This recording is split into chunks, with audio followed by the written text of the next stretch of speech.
Hi friends, నేను మీ హఫీజ్. మీరు చూస్తున్నారు Telugu tech tube. Friends, actually గత వారం రోజుల నుంచి నేను వీడియో చేయట్లేదు. మీ అందరికీ తెలిసిందే. సో దానికి రీజన్ ఏంటి అంటే మా మదర్ ఎక్స్పైర్ అయ్యారు.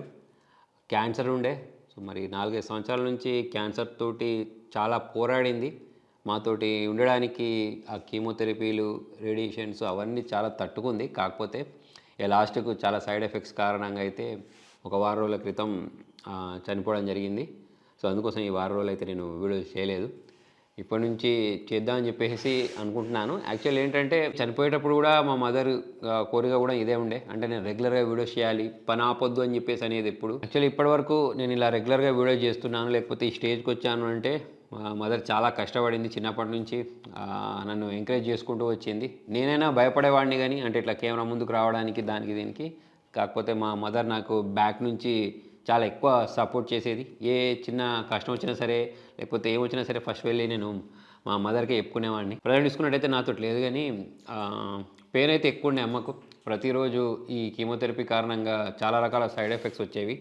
సో ప్రజెంట్ అవైతే లేకుండా అవి అని చెప్పేసి నేను అనుకుంటున్నాను. అయితే మొత్తానికి ఇవాళ వీడియోలో మనం ఈ రియల్మీ 12 Pro Plus మొబైల్ ఏదైతే ఉంటుందో దీన్ని అన్బాక్సింగ్ చేద్దాం. యాక్చువల్లీ నేను వేయాలి, కాకపోతే నాకు ఈ వారం రోజుల నుంచి మైండ్ అంతా డిస్టర్బ్గా ఉండే. కాకపోతే ఇవాళ మాత్రం ఇక మా ఫ్యామిలీ మెంబర్స్, మా చెల్లె వాళ్ళు, మా ఫాదర్, మా వైఫ్ వీళ్ళందరూ ఎట్లయినా వీడియోలు కంటిన్యూ అయ్యి అమ్మ కోరిక కూడా ఇదే ఉండే అని చెప్పేసరికి ఇక దానికోసమే నేను వీడియో చేస్తున్నాను. మళ్ళీ మరి మొబైల్ని అన్బాక్సింగ్ చేసేసి మొబైల్ ఎలా ఉందో చూసేది. ఫ్రెండ్స్, ఇదే Realme 12 Pro Plus mobile.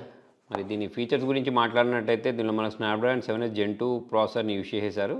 Plus ఇక్కడ మనకు పెరిస్కోప్, పోర్ట్రేట్, ఓఎస్ కెమెరాని యూజ్ చేశారని చెప్తున్నారు. అంటే ఈ మొబైల్ యొక్క ప్రత్యేకత ఇదే అని చెప్పేసుకోవచ్చు. అంటే వీళ్ళు ప్రొవైడ్ చేసిన బడ్జెట్లో మనకు ఇట్లా 120x వరకు జూమ్ చేస్తే పెరిస్కోప్, పోర్ట్రేట్, ఓఎస్ కెమెరా అనేది ఉండదు. వీళ్ళు ఇక్కడ నుంచి నాంది పలికారని చెప్పేసుకోవచ్చు. నెక్స్ట్ ఇక్కడ సోనీ IMX 890 ఓఎస్ కెమెరాని యూజ్ చేశారు. 120Hz సంబంధించిన కర్వ్డ్ విజన్ డిస్ప్లే ఉంటుందని చెప్పేసి ఇక్కడ మెన్షన్ చేయడం జరిగింది. ప్రజెంట్ నా చేతిలో ఇది 12GB ర్యామ్ 256GB వేరియంట్ ఉంది. మరి ఈ సీల్ని బ్రేక్ చేసేసి మొబైల్ ఎలా ఉందో చూద్దాం. సో ఇట్లా మనం బాక్స్ ఓపెన్ చేసిన వెంటనే పైవైపే మనకు యూజర్ మాన్యువల్ వారంటీ కార్డ్ని ప్రొవైడ్ చేశారు. ఇందులోనే సిమ్ ఎజెక్టర్ ఉంది. ట్రాన్స్పరెంట్ బ్యాక్ కేస్, లోపల వైపు ఇక్కడ మనకు మొబైల్ని ప్రొవైడ్ చేశారు. మొబైల్ మనం ఇట్లా బయట తీసిన వెంటనే ఇక్కడ కింది వైపు మనకు ఛార్జర్ని ప్రొవైడ్ చేశారు. ఇది 67 వాట్స్ సంబంధించిన ఛార్జర్. నెక్స్ట్ ఇక్కడ Type-C కేబుల్ని ప్రొవైడ్ చేశారు. దీన్ని మనం సైడ్కి ఉంచేసి ఈ మొబైల్ గురించి మాట్లాడినట్టయితే అయితే దీనిలో మనకు డిఫరెంట్ కలర్స్ ఉన్నాయి. ఇప్పుడు ఈ కలర్ ఏదైతే ఉంటుందో ఇది ఆల్రెడీ మనకు ఇంతకుముందు 11 సిరీస్ ఏదైతే ఉంటుందో నెంబర్ సిరీస్, దాంట్లో ఇటువంటి కలర్ తోటి ఆల్మోస్ట్ ఉంది. అంటే కొంచెం ఎల్లో కలర్లో ఉండే, కానీ దీనిలో మనకు బ్లాక్ కలర్ ఏదైతే ఉంటుందో గ్రాఫైట్ కలర్ అంటారు చూసారా, సో అది దీనిలో మనకు కొంచెం కొత్తగా కనిపిస్తుంది 3 కలర్లలో. అయితే సరే వీళ్ళు ఏం చేశారంటే ఇక్కడ కెమెరా డిజైన్ చేంజ్ చేశారు. చూడండి, ఇక్కడ మనం ఇట్లా జరుపుతూ ఉంటే ఇక్కడ మనకు ఇది కొంచెం షైనీగా వచ్చినట్టు అనిపిస్తుంది చూసారా. సో దీని చుట్టూ ఉండే ఈ డిజైన్ ఏదైతే ఉంటుందో ఇది మనకు జనరల్గా వాచెస్లలో కనిపిస్తుంటుంది చూసారా. సో ఇక్కడ పాపులర్గా వాచెస్కి డిజైన్ ఎవరైతే ఉన్నారో ఆయనే దీన్ని డిజైన్ చేశారని చెప్పేసి తెలుస్తుంది. సో ఓవరాల్ చూసుకున్నట్టయితే డిజైన్ పరంగా మొబైల్ అనేది బాగుంది. ఇక్కడ రియల్మీ బ్రాండింగ్ ఉంది. వేగన్ లెదర్ని యూజ్ చేశారు. అయితే వేగన్ లెదర్ అంటే చాలా బ్రాండ్స్ అనేవి ఏం చేస్తాయంటే వేగన్ లెదర్లో కూడా కొంచెం తక్కువ క్వాలిటీ ఉంటాయి. కాకపోతే ఇక్కడ మంచి క్వాలిటీ వేగన్ లెదర్ని యూజ్ చేస్తారు. చుట్టూ ఫ్రేమ్ చూసుకున్నట్టయితే మనకు ప్లాస్టిక్ ఫ్రేమ్నే ఇచ్చారు. కాకపోతే ఇక్కడ మనకు క్వాలిటీ ప్లాస్టిక్ని యూజ్ చేశారని చెప్పేసి మనం చూడవచ్చు. ఇక్కడ మనం పైవైపు మాట్లాడినట్టయితే నాయిస్ క్యాన్సిలేషన్, స్పీకర్ గిల్స్, కింద వైపు కూడా స్పీకర్ గిల్స్, నాయిస్ క్యాన్సిలేషన్ ఉంది. నెక్స్ట్ ఒకటి సిమ్ ట్రైన్ ప్రొవైడ్ చేశారు. సో మనం ఈ సిమ్ ట్రైన్ బయటికి తీసేసినట్టయితే మనకి ఏముంటే 2 సిమ్స్ని వేసుకునే ఆప్షన్ అయితే ఉంటుంది. సో అదే ఇక్కడ మనకు చూడడానికి అనిపిస్తుంది. మరి దీని లోపల మళ్ళీ తిరిగి ఇన్సర్ట్ చేసేద్దాం. ఇటు volume rockers, power on button, ఇటువైపు ఎటువంటి బటన్స్ లేవు. ఒకసారి మొబైల్ బూట్ చేసి మెయిన్ స్క్రీన్కి వెళ్ళిపోదాం. సో మొబైల్ వెయిట్ గురించి మాట్లాడినట్టయితే మనకు అంత బరువు ఉన్నట్టు అనిపించదు. దాదాపు 194 గ్రామ్స్ ఎంతో ఉంటుంది ఇది. సో మరి ఇక్కడ మనం కర్వ్డ్ డిస్ప్లేని అయితే చూడొచ్చు. ముందట మనకు ప్రొటెక్షన్ని కూడా, గ్లాస్ ప్రొటెక్షన్ని కూడా ప్రొవైడ్ చేశారు. సో మరి దీనిలో మనకు స్కాట్ సెన్సేషన్ గ్లాస్ని యూజ్ చేసినట్టయితే తెలుస్తుంది. మరి దీని డిస్ప్లే బ్రైట్నెస్ గురించి మాట్లాడినట్టయితే 950 నిట్స్ బ్రైట్నెస్ తోటి దీన్ని వీళ్ళు లాంచ్ చేయడం జరిగింది. ఫ్రెండ్స్, మొబైల్ బూట్ అయింది. బూట్ అయిన తర్వాత మీరు ఇక్కడ స్క్రీన్ టు బాడీ రేషియో చూడొచ్చు. మనకు బెజిల్స్ అనేవి చాలా నామాత్రంగా ఉన్నాయి. కొన్ని దాంట్లో కింద వైపు కూడా బెజిల్స్ అనేవి ఎక్కువ ఉంటాయి, కానీ దీనిలో తక్కువ ఉన్నాయి. ప్లస్ ఇక్కడ మనం బ్లోట్వేర్స్ గురించి మాట్లాడినట్టు బ్లోట్వేర్స్ అయితే ప్రొవైడ్ చేశారు. కాకపోతే అవన్నీ మనకు అన్ఇన్స్టాల్ అవుతాయి. ఇక్కడ మనము ప్రెస్ చేసేసి దీన్ని ఈజీగా అయితే అన్ఇన్స్టాల్ చేసేయచ్చు. అయితే ఈ యాప్స్లో కొన్ని యాప్స్ అనేవి మనకు యూజ్ అయ్యేవే ఉన్నాయి. సో వాటిని మనం ఎట్లా యూజ్ చేస్తాం అనుకోండి, అవసరం లేని వాటిని మనము అన్ఇన్స్టాల్ కూడా చేయొచ్చు. ఈ నెక్స్ట్ మనం దీని ఇంతకుముందు చెప్పినట్టు దీని పిక్ బ్రైట్నెస్ గురించి మాట్లాడితే 950 ఇచ్చారు. ఒకసారి మనం దీన్ని అవుట్డోర్లో కూడా టెస్ట్ చేద్దాం. ఈ నెక్స్ట్ దీనిలో మనకు ఇన్ డిస్ప్లే ఫింగర్ ప్రింట్ సెన్సార్ని ప్రొవైడ్ చేశారు. చూడొచ్చు మీరు, ఫాస్ట్గా మొబైల్ అన్లాక్ చేస్తుంది. ఫేస్ అన్లాక్ కూడా ఫాస్ట్గానే మొబైల్ అన్లాక్ చేసినట్టు మనకు కనిపిస్తుంది. నెక్స్ట్ ఈ మొబైల్ గురించి మాట్లాడినట్టయితే ఎస్పెషల్లీ కెమెరా గురించే ఈ మొబైల్ అని చెప్పేసుకోవచ్చు. ఎందుకంటే దీనిలో మనకు ఇచ్చిన ఈ పెరిస్కోప్ లెన్స్ ఏదైతే ఉంటుందో 64 మెగా పిక్సెల్ పెరిస్కోప్ని వీళ్ళు ప్రొవైడ్ చేసేసారు. దాని కారణంగా మనం 120x వరకు అయితే జూమ్ చేసేయచ్చు.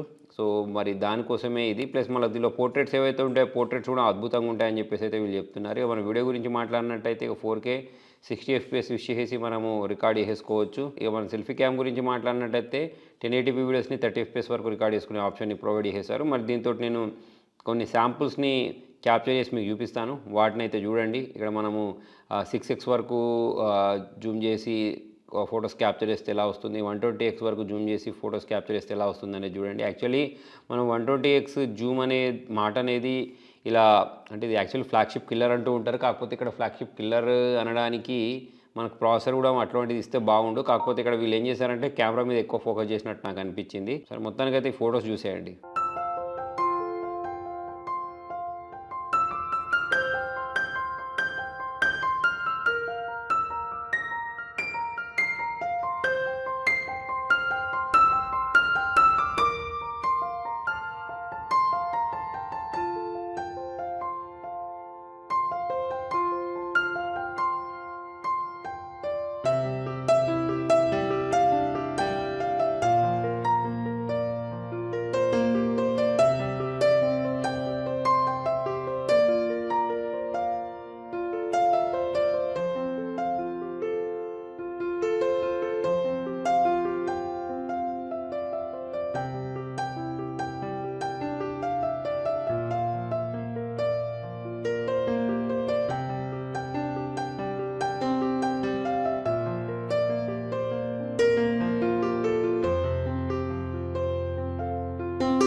మరి దీని డిస్ప్లే గురించి మాట్లాడినట్టయితే డిస్ప్లే అనేది మనం చూడొచ్చు చాలా బ్రైట్గా కనిపిస్తుంది. అన్ని కలర్స్ అనేవి ప్రాపర్గా కనిపించేస్తున్నాయి. ఇట్లా మనము కర్వ్ డిస్ప్లే ఉన్నా సరే చేతిలో పట్టుకున్నా సరే యాక్సిడెంటల్గా వేరే టచ్ అయినట్టయితే ఏం లేదు. ఈ కలర్స్ పరంగా చూసుకున్నట్టయితే బాగుంటుంది. ఇప్పుడు చూసుకున్నట్టయితే మనకు అన్ని 1800 నిట్స్ అట్లా ఇట్లా బ్రైట్నెస్ అనేవి కనిపిస్తూ ఉంటాయి. కాకపోతే ఇందులో 950 ఇచ్చినా సరే మన కలర్స్ అనేవి మీరు చూడొచ్చు చాలా క్లారిటీగా అయితే కనిపిస్తున్నాయి. యూట్యూబ్లో మనము హెచ్డిఆర్ వీడియోస్ని అయితే ప్లే చేసుకోవచ్చు. నెట్ఫ్లిక్స్లో ఆప్షన్ లేదు, కానీ మనకు ఇన్ ఫ్యూచర్ అప్డేట్ ద్వారా అయితే దాన్ని పుష్ చేసే అవకాశాలు అయితే ఉన్నాయి. నెక్స్ట్ మనం గేమింగ్ గురించి మాట్లాడినట్టయితే ఇందులో స్నాప్డ్రాగన్ 7s Gen 2 ప్రాసెసర్ని యూస్ చేశారు. స్నాప్డ్రాగన్ 7 Gen 2 అంతా పర్ఫార్మెన్స్ కాదు, కానీ స్నాప్డ్రాగన్ కంటే 7 Gen 2 కంటే కొంచెం తక్కువ పర్ఫార్మెన్స్ అయితే అనిపిస్తుంది. అయితే దీని ప్రైజింగ్ గురించి మాట్లాడినట్టయితే దాదాపుగా వీళ్ళు 30,000 ప్రైస్ సెగ్మెంట్ పెట్టారు. కార్డ్ ఆఫర్ యూజ్ చేస్తే ఇంకొక 2,000 తక్కువ రావచ్చు. అయితే మరి 27,000 ఆ ప్రైజింగ్ గురించి మనం మాట్లాడినట్టయితే వీళ్ళు ఇచ్చిన కెమెరా ఓకే, కెమెరా పరంగా చూసుకున్నట్టయితే ఎక్కడ కూడా మనము వంక పెట్టడానికి లేదు. డిజైన్ పరంగా చూసుకున్నా, డిస్ప్లే పరంగా చూసుకున్నా వంక పెట్టడానికి లేదు. స్టీరియో స్పీకర్స్ పరంగా చూసుకున్నా వంక పెట్టడానికి లేదు. కానీ ఈ పర్ఫార్మెన్స్ పరంగా చూసుకున్నట్టయితే మాత్రం అంటే ప్రాసెసర్ పరంగా చూసుకున్నట్టయితే మాత్రం ఇంకా మరి 30,000 పెట్టినామంటే దీనికంటే బెటర్ ప్రాసెసర్ మొబైల్స్ అనేవి మార్కెట్లో అవైలబిలిటీలో ఉన్నాయి. మరి కాకపోతే 120x జూమ్ చేసే ఫోన్లు అయితే లేవు, కానీ పర్ఫార్మెన్స్ పరంగా మాత్రం ఇంకొంచెం వీళ్ళు ప్రైజింగ్ అనేది తక్కువలోనే తీసుకొస్తే బాగుండని చెప్పేసి నాకు అనిపించింది. అంటే 25,000 లోపు ఉంటే ఈ మొబైల్ అనేది ఇంకా సూపర్ ఉండేది. సో చూద్దాం మరి రియల్మీ వాళ్ళు అప్పుడప్పుడు ఏం చేస్తూ ఉంటారంటే మొబైల్ లాంచ్ చేసిన తర్వాత ప్రైస్ అనేది తక్కువ చేస్తూ ఉంటారు. దీని విషయంలో కూడా అదే జరుగుద్దని చెప్పేసి నేను అనుకుంటున్నాను. ఓవరాల్గా మొబైల్ చూసుకున్నట్టయితే మాత్రం బాగానే ఉంది. Day to day life usage గురించి మాట్లాడినట్టయితే ఎక్కడ కూడా ల్యాక్స్ చూడడానికి అనిపించవు. ఇక్కడ మనం రిఫ్రెష్ రేట్ గురించి మాట్లాడినట్టయితే ఇక్కడ చూడండి మనం 60 Hz 120 Hz ఇట్లా పెట్టేసుకోవచ్చు. లేదా ఇక్కడ మనం ఆటో సెలెక్ట్ చేసుకుంటే ఆటోమేటిక్ మనకు 60 నుంచి 120 Hz మధ్యలో అది మారిపోతూ ఉంటుంది. నెక్స్ట్ సాఫ్ట్వేర్ గురించి మాట్లాడినట్టయితే అవుట్ ఆఫ్ బాక్స్ ఇక్కడ మనకు Android 14 ఇచ్చారు.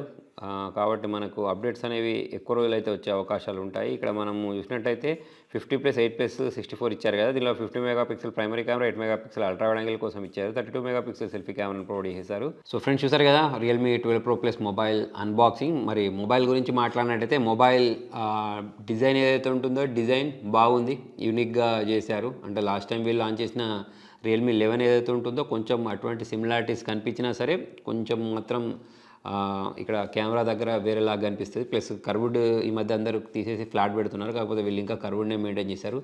డిస్ప్లే బ్రైట్నెస్ బాగుంది, స్క్రీన్ టు బాడీ రేషియో బాగుంది. కెమెరా పరంగా చూసుకున్నట్టయితే కెమెరా కూడా బాగుంది, ఎడ్జ్ డిటెక్షన్ అనేది బాగుంది, వీడియో కూడా బాగా రికార్డ్ చేయగలుగుతుంది. అయితే ప్రైజింగ్ ఏదైతే ఉంటుందో అది 30,000 పెట్టారు. 30,000 కాకుండా ఇంకొంచెం తక్కువ ధరకే తీసుకొస్తే బాగుండని చెప్పేసి నాకు అనిపించింది. ప్లస్ ఏంటంటే దీనిలో కొన్ని బ్లోట్వేర్స్ ఏవైతే ఉంటాయో అవి కూడా ఇంకొంచెం తక్కువ చేస్తే బాగుండని చెప్పేసి నాకు అనిపించింది. మీకు అనిపించిందో కింద కామెంట్లో రాయండి. Thank you.